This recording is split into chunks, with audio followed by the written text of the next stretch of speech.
News Radio 840 WHAS. Tony Cruz, Cindy Sullivan, News Radio 840 WHS.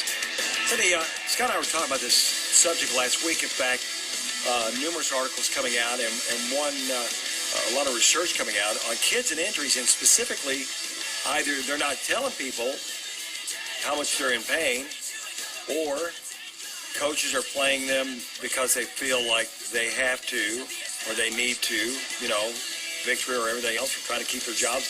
There's a lot of subjects out there. And talking with us today is Dr. Al Johnson. Dr. Johnson, a medical expert, of course. And Dr. Johnson, good to have you back on with Cindy and I today. And I'm just kind of curious, your thoughts, because if you're an athlete, generally speaking, you're going to wind up having some kind of pain at some point. Exactly. And the question is that pain related to a significant injury, or is it not? Is it something that you can play with safely? The advice is if you get injured in any form, have it checked out. Make sure what's going on. The high schools coaches are much better trained than they used to be.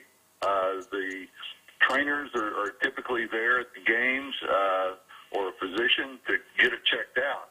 The thing you have to watch out for, though, is about 62% of injuries occur during practice where there's less medical help. So the athlete himself really needs to be aware that if he has a problem, he's not functioning right, to get that checked out before he goes farther and creates greater injury.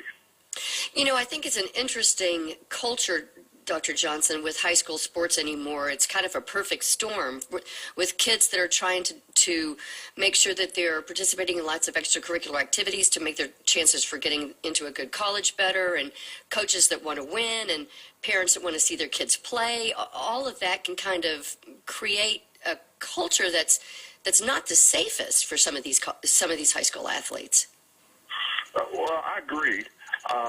However, it's a lot better than it used to be. And the message is that if you're injured in any form, get it checked out.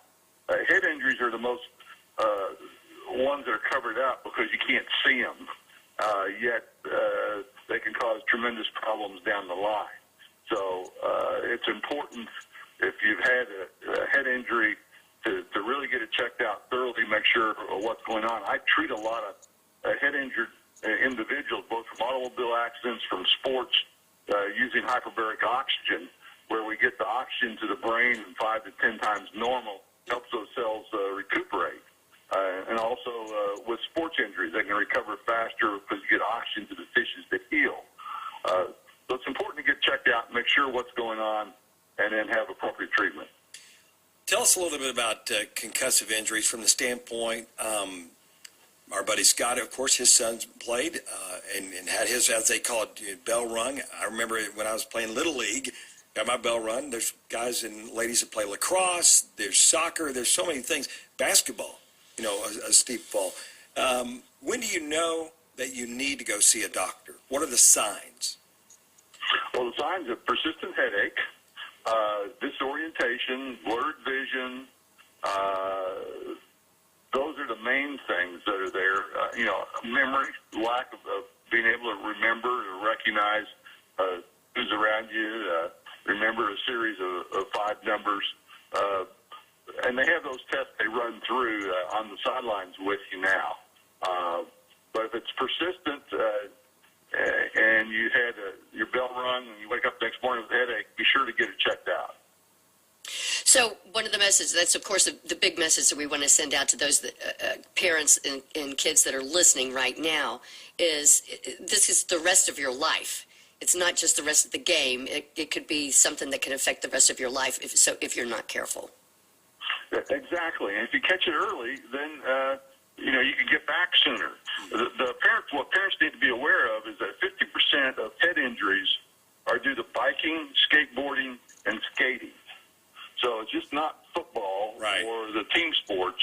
It's those individual sports. So those kids need to have adequate protective wear if they're doing those other activities. Very good advice, Dr. Johnson. We really appreciate your time this morning. Thank you. Oh, you're welcome. My pleasure, and have a safe day. You too.